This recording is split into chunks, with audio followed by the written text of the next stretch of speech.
So I studied maths, further maths, English literature, and physics, although that was for only the first year. So initially, I chose the subject by what I found kind of interesting at that time. Um, like even though these are the core subjects, I chose them because they can be very broad. So maths is like the key to the sciences, and with English literature, you get a good grasp of history and politics as well because it's an essay subject.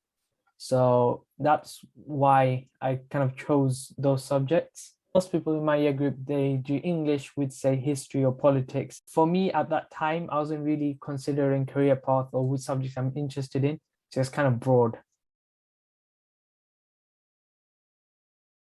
Well, initially, I wouldn't say A-level was very hard. In the beginning, it wasn't much different than GCSEs. And for maths, especially, some of the content I covered in GCSEs because I done like a further maths IGCSE module. However, as the year went on, the difficulty of the subjects escalated quite quickly, and yeah, by the end of say 2020, so around this time, July, August, I realized that I kind of needed a lot of assistance in my studies. So the lockdown period also intensified the difficulties of studying, like both in a practical sense, like for example, in physics, we could not do any experiments, but also in the mental sense, because it's really hard to keep oneself motivated and productive in the confines of your own room. In year 12 summer, we've done one exam. And for year 13, we've done like short tests in from September to December, although because of lockdown, it was kind of not very effective. Um, in January, we were meant to have mocks. In February, we were meant to have mocks. None of those happened. So we had one like mock slash an actual assessment that counted towards our grades in March and then April and then May. And those three was basically the evidence is used for our teacher assessed grades. So I think different schools done differently, but that's how our school did it. For maths and further maths, our school done actually pre-U for our year group. So pre-U required three sets of evidences. So our teacher just gave the three assessments that we done really well on. So yeah. So it was mainly for the subject. So I applied for economics and management as they complement each other very well. There are lots of universities that offer economics, but sometimes it's with PPE, sometimes it is with the history. So only two of my university choices were out of the five were outside of London. So I wanted to be Oxford as obviously it's a highly reputable university. I was kind of still 50-50 about moving away from home. So if I were to move away, it would be somewhere either close by or like somewhere that I might get to know around. So Oxford was, 2 hours away from London, and it's a good university. That's why I chose. My other option was Newcastle, and even though that's far away from London, I would not be able to drive from there to London every single weekend. My dad knows people from around the area, so I would fit in quite well.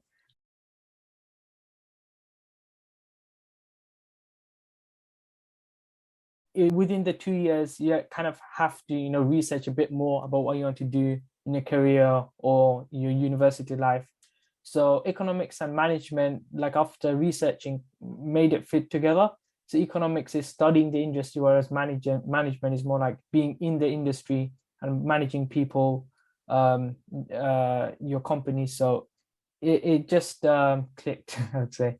And like with other subjects that complement economics, history or politics and philosophy, I wasn't that interested. And history, for example, I haven't studied before. So I was more lean towards the management side. I asked my head of year, who is an economics teacher, like some of the books he recommended. and I've read a few of those books, and yeah, I kind of understood how economics is a subject that's like multidisciplinary. It branches into politics, into history, branches into nowadays even some of like psychology, because you're considering how like prices affect people's behavior and stuff. So I definitely saw the multidisciplinary side. So that's why I wanted to do like a degree with two subjects inside rather than just singly economics.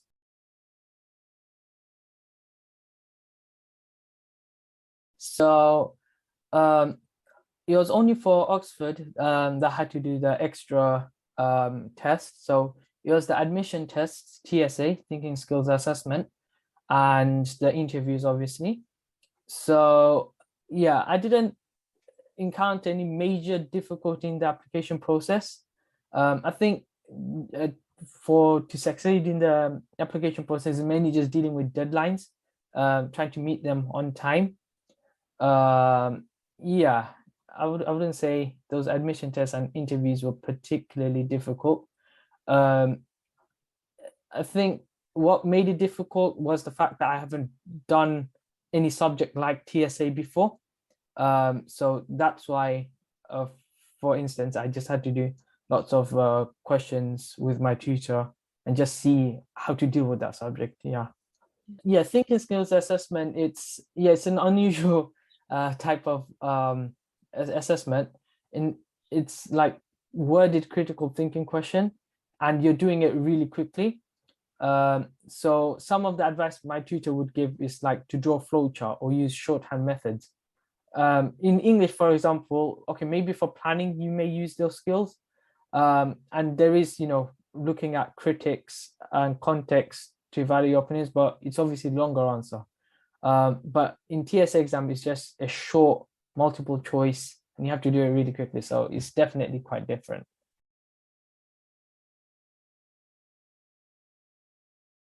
They played like a crucial role in building my confidence in the admission tests and interviews. Um, Obviously, it was like in November, December time where I was doing these online lessons. So it helped me to like allocate and invest my time for this preparation effectively. Um, because like I said, I was doing my English coursework, revising for the mocks and reviewing all the content that I had learned in the lockdown period in the previous year. So yeah, yes, a lot. So and with the online tutoring, I could tell that every single lesson was something that I knew 100% I was getting something out of it. So the tutors managed to identify and correct my weaknesses very effectively. Rather than if I had been doing on my own, it might have taken a lot more time and might hinder some other, my actual A levels. So yeah.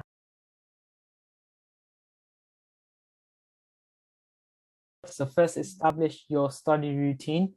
And I would say try your best to not leave out any schoolwork or homework. So even if you're handing late. So from when I was doing my A levels, there was I wouldn't say like a dozen or so, but maybe a handful, five or six homeworks over the course of the year that I may have handed it late, but still do it. Because even if okay, you make a detention or a late card or a yellow card, whatever it may be, if you don't do it, that will hinder your learning. So definitely do all the work and use a varied number of resources. So whether that's YouTube tutorials like Khan Academy and exam solutions or paper revision guides and textbooks.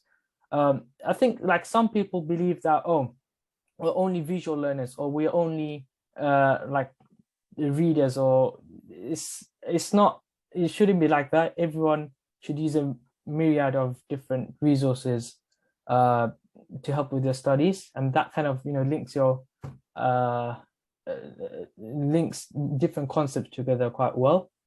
Um, so, and I would say lastly, like always feel free to ask your teachers for advice and help, and especially if you use online tutors. So for me, a lot of the questions and misconceptions that I had about my subject, I could not really ask in the lesson, and especially in online learning, because first of all, just like you couldn't ask after the lesson. It was only a small meeting. and you couldn't cover all the content very properly. So in online tutoring, asking your teachers everything with no like shyness or any kind of arrogance, that will help you to get good grades. And yeah, asking a human is definitely better than asking Google, because Google cannot reveal what you find difficult, and you just put all the information on you just like that. So yeah, definitely ask someone. Yeah.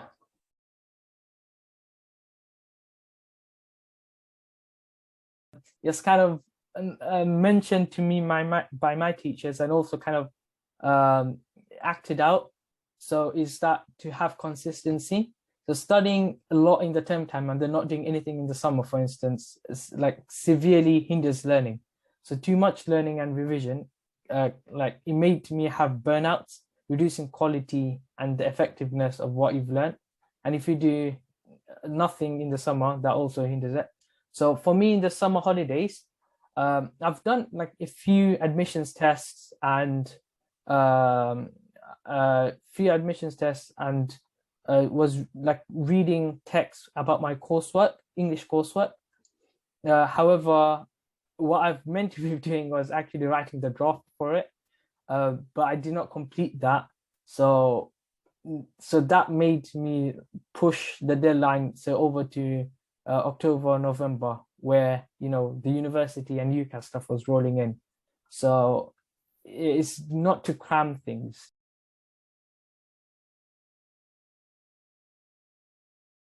The lessons were beneficial, practical, and yeah, very valuable. Yeah.